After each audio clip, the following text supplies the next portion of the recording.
Yeah, firstly, I would like to thank Economic Times, ET Rise for recognizing us.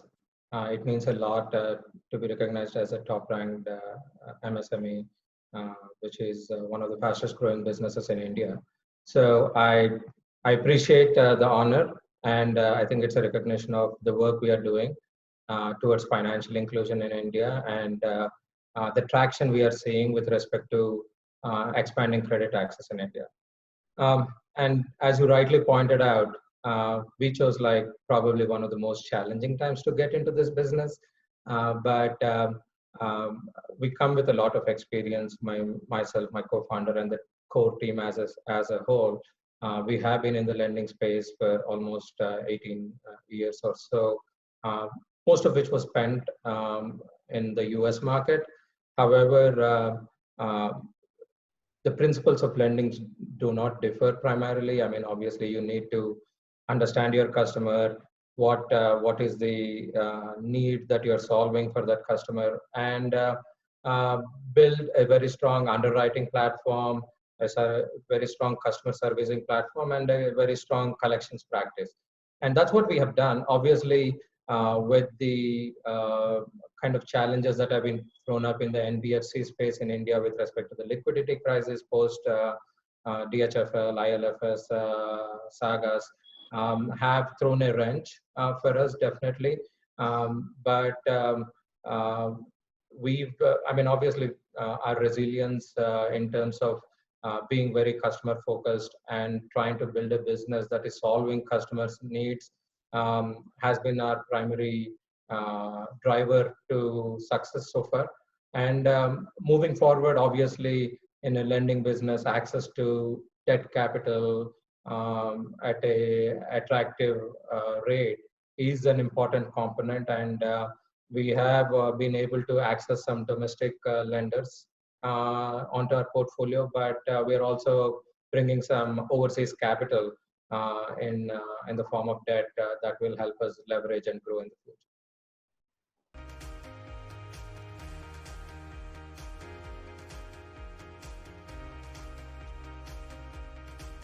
Firstly, I thank you for recognizing the word without bias. Um, See what happens. I mean, what we have seen a lot in India, that access to credit is a function of who you are, but not the individual you, but the overall what society would think of you. And I'm just using it very loosely there. So if you are a customer with a low income, if you're below 20,000 rupees income, your access to credit is limited. If you're a customer from a tier 2 city, small town, your access to credit is limited. And on top of it, I mean, some of the lending practices, especially to retail consumers in India, have been driven by various underwriting philosophies, which I've seen very prevalent in the traditional Indian lending space, are to look at the type of employer, which area in a city you are coming from. So what it does is, just because you are, I mean, in some ways, you want to lend to people who are always paying you back.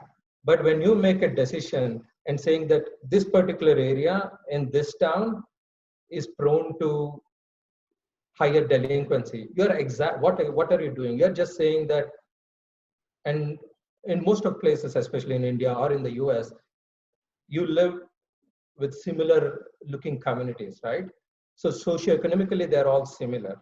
But when you classify that this particular area in a particular town is prone to high delinquencies, you're introducing bias into your lending.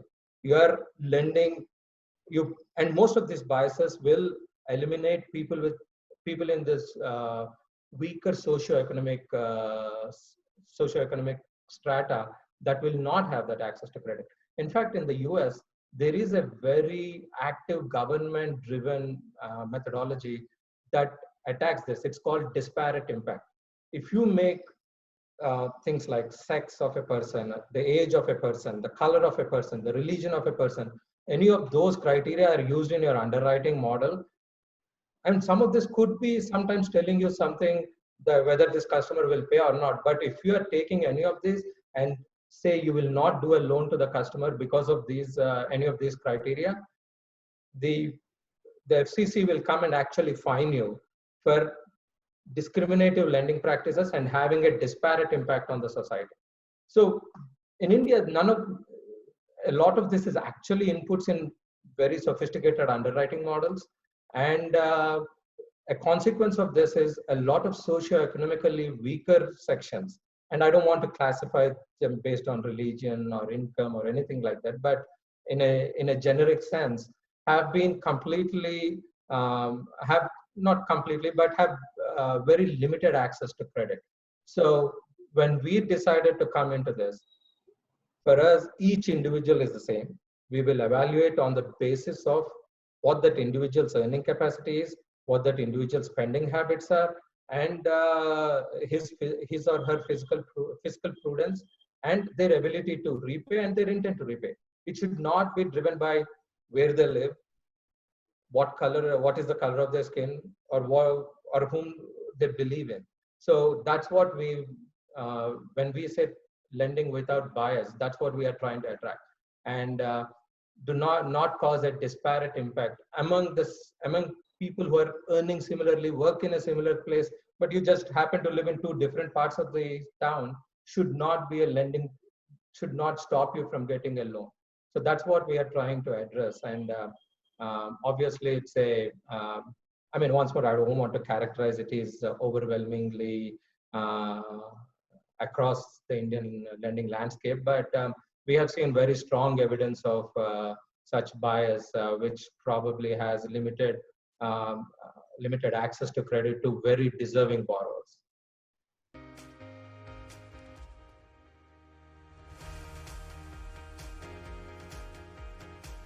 I mean, technology is a huge piece of why we are differentiated, right? It is the foundation of our differentiation in many ways. Obviously, our focus is, and once more, we are very customer focused in all our approach.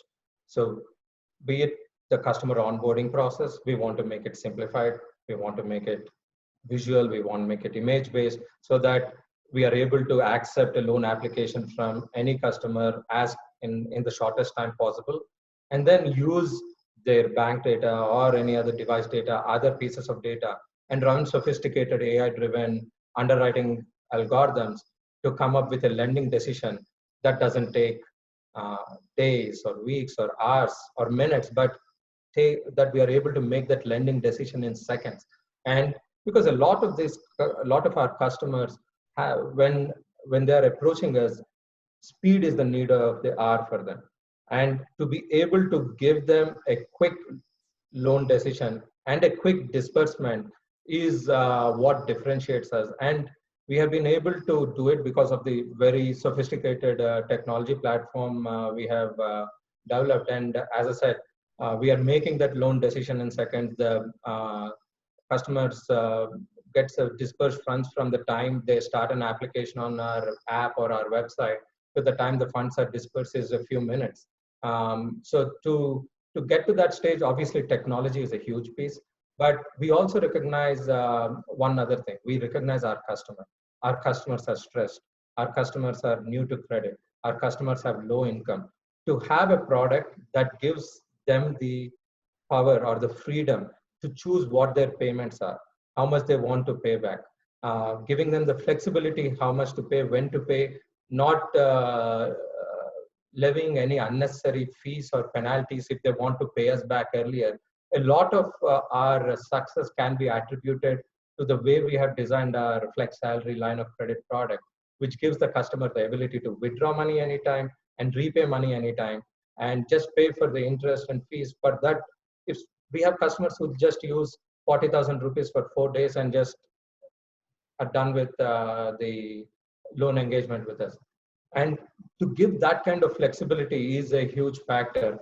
And that has been built on the foundation, the technology foundation, because it is, we should never use technology for the sake of technology, right? Like it's one thing to use a buzzwords like AI and artificial intelligence, machine learning, but what does it mean to our customer? It should mean that they are able to get credit when others are denying them.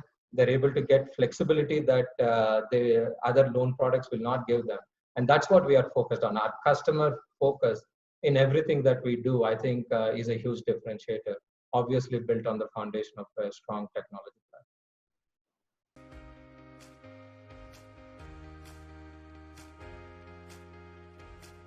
platform. Unsecured lending in India, especially towards retail consumers, is like, I don't want to use the word, but I'll still use, it's almost like stigma. Even if you're a lender, if I'm saying that I'm doing unsecured consumer lending, most people will say, I mean, most of our wholesale lenders will say, oh, that's a space that we want to keep away from. The Indian lending environment is very focused on production, I mean, productivity related loans. So there is a lot of SME financing available, a lot of self-employed, self-help group financing. But when it comes across that we want to fund the consumer, there are only secured loan products, secured like car, home, two-wheeler, or even a consumer durable. But when we say we want to give an unsecured loan to a retail consumer, and that to an underserved consumer, I mean, alarm bells ring off. People will saying like, are you, I mean, sometimes we have been asked that question, like, is this even the right thing to do with these consumers? But the fact is, consumption driven credit is what will drive India's economic growth. That has what has driven US's economic growth post Vietnam War. It is built on the basis of credit card debt that was ubiquitously available and credit card debt that was ubiquitously usable. I mean, every place would accept that credit. And unless we have a lending product in India, which is a credit card like product for the unserved, underserved, and built on a platform that is ubiquitously available, something like a UPI, and be able to continuously pay for their purchases using this unsecured line, that's what we strongly believe will be the driver for growth and economic growth in India. So obviously it is a very challenging environment, and but we believe in what we are doing. We believe that appreciate what we are doing for them, and that's what it matters, right? Like today, when I see that we are getting about 5 lakh unique downloads a month, or when we are getting over 1 lakh loan applications a month, the proof, as they say, is in the pudding. It's that we are able to make a meaningful difference. But yeah, I mean, we have been slowly able to change minds of some of the wholesale debt lenders in India, and we want to. I think we want to be the leaders in driving home the fact that consumption-related credit, which is unencumbered, will be a huge factor in driving economic growth.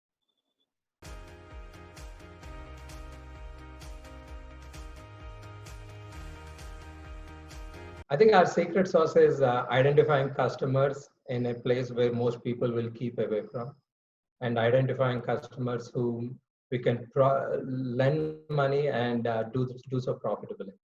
So, I mean, I think our undeniable customer focus, the strong team we have built, the fiscal prudence that we demonstrate, and the technology platform, which is very sophisticated. All of this contribute. I don't think there is one single mantra or a secret sauce in any successful business. But I think looking at a place where not many people are looking for a consumer and trying and addressing that problem, I think gives you some sort of a competitive advantage, as I would believe. We've seen that there are 300 million Indians who are outside the formal credit system. Even among the people who have a credit score, which is almost about 200 million Indians, about more than 120 million of them are classified as subprime. So when you are looking at that vast population of 400 million people, and you're trying to address that dearth of meaningful formal credit to that consumer, I think that's a big advantage. Probably when I say this, maybe 4 other new companies will come up and start attacking this problem, but the problem is huge, and I'm sure having more competition will be welcome for us.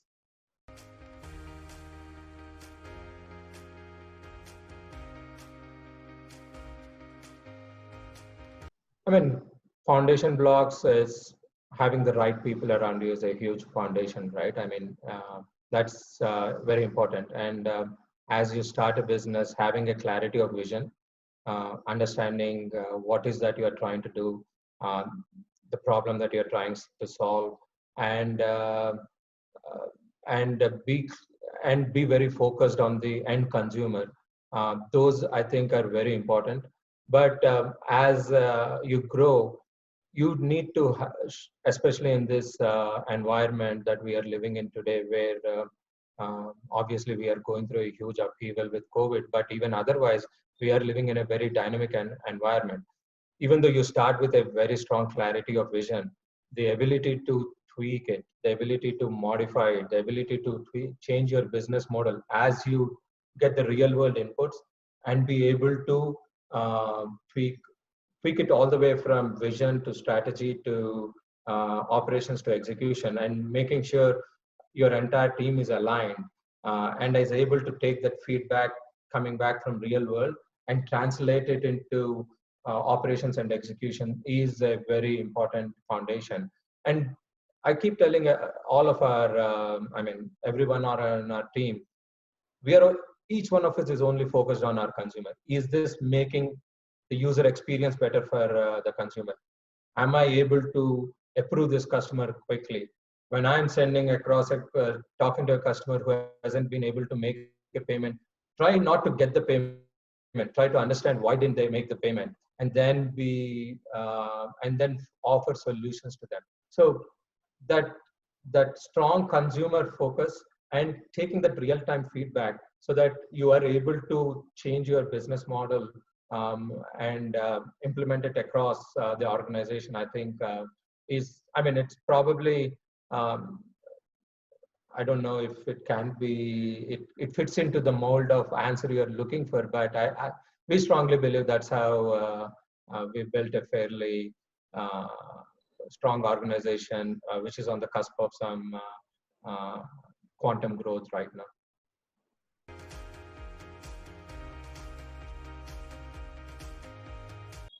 See, it is without a doubt one of the most challenging times we are all living through. I mean, personally, it has affected all of us. Obviously, we have been all under a house arrest for almost 4 months, I guess. But beyond the personal toll, I think the economic toll of this pandemic on all businesses is real and is expected to have long-term recessionary effects on the economy. And as a consumer lender, you have to be cognizant of that, because especially when you are trying to do loans to salaried class and self-employed professionals, I mean, any negative effects at overall economic level start to trickle down and affect the ability to repay of each of our consumers. And especially within the last 3-4 months, for us, you have seen RBI kind of recognizing some of these challenges and enforcing a moratorium. Not enforcing, I mean, suggesting a moratorium that we should offer to our consumers. And we've agreed with that philosophy and have offered it to all our customers who want to opt in. And we have worked with our consumers, telling them the positives and negatives of using a moratorium, advising them if you have cash flow, make the payments. If you don't have the cash flows, only then take the moratorium, because the way it has been designed, you continue to accrue interest. So you need to make sure that you're not overburdening yourselves 3 months or 6 months down the line. So, and a lot of this uncertainty also led to us kind of slowing down a little bit on the origination side. Now we have started to open back up and really push towards growth again. But with some lockdowns coming in and going, I mean, this seems to be like a fast evolving situation. So we are trying to react in some sense, but at the same time, we are being proactive. We have used the last 3-4 months to build a completely new product, which we are calling FlexPay, which will be the first time in India someone can use the UPI infrastructure that is ubiquitously available in India and be able to pay using credit. All these days, all the transactions that have been that are happening on UPI are essentially only if you have money in your bank account. For our customers, even if you don't have money in your bank account, you're ordering from your neighborhood kirana store, from your vegetable vendor. You want to make that contactless payment. You are able to do it with our FlexPay product. So some of that has been looking forward and trying to evolve ourselves to meet the need of the hour. And contactless payments is now accepted, right? But there is very little contactless credit, and that's what we are trying to solve, I guess.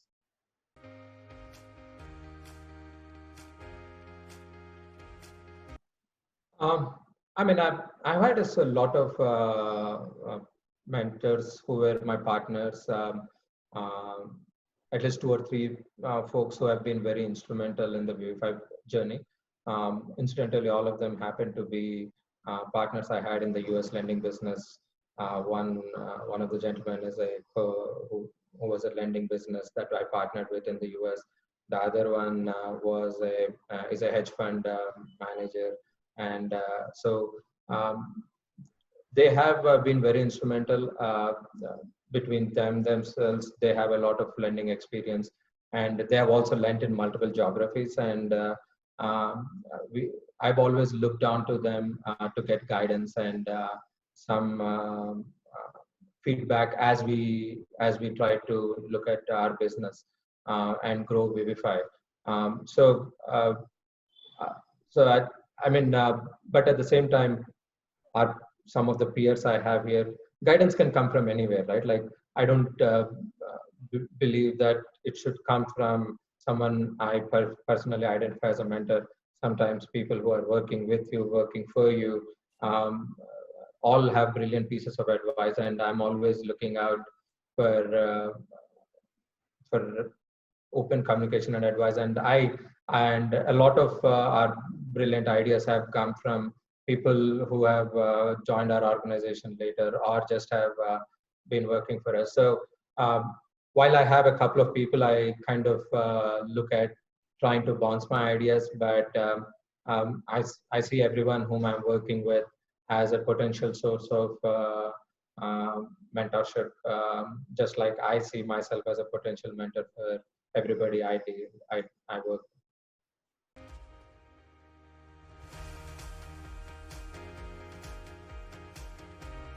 If somebody told me that you will always, and this is like my third different venture that I'm doing, and in each of them, what I'm about to say is true, that the eventual nature of the business is not what we started out with. So I mean, it's almost invariably true. I salute the people who have been able to come with a given vision and have been able to execute it without any modifications.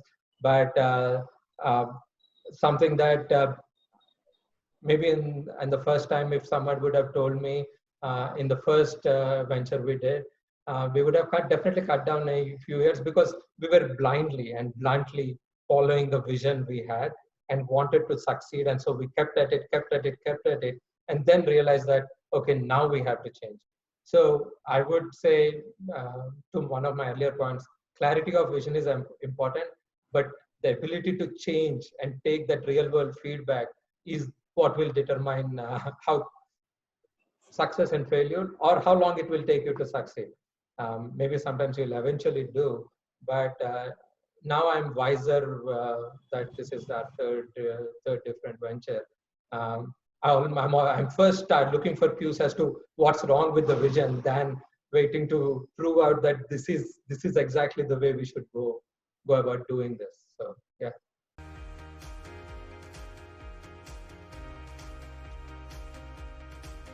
Especially with Vivify, we are lucky that I had a couple of earlier exits and we were able to be our own seed investors. And then when subsequent rounds of funding had to be done, I had a very reliable and stable set of partners that I worked already in the US, and they were the first people to put in outside money. And the subsequent round of funding, they are the same folks who are all putting in money. So in some ways, the resiliency has been possible because of the repeated nature of what we are doing. Because this is the third time over we are doing this. But that was not the case in our first venture. I mean, to get people to invest in your idea, getting that seed capital or bootstrapping it for a while so that you could build. I mean, prove it out to build is a challenge. But fortunately, we had a foundation to start from in this particular case. Um, the fact that it is an area that we have worked the last 10, 18 years or so has helped us. Our strong focus on bottom line, not just the top line, has helped us. So I think those were things that worked in our favor, especially with Vivify. Um, Obviously, the context will not be the same for every entrepreneur, and the context was not same for me the first couple of times I was doing this.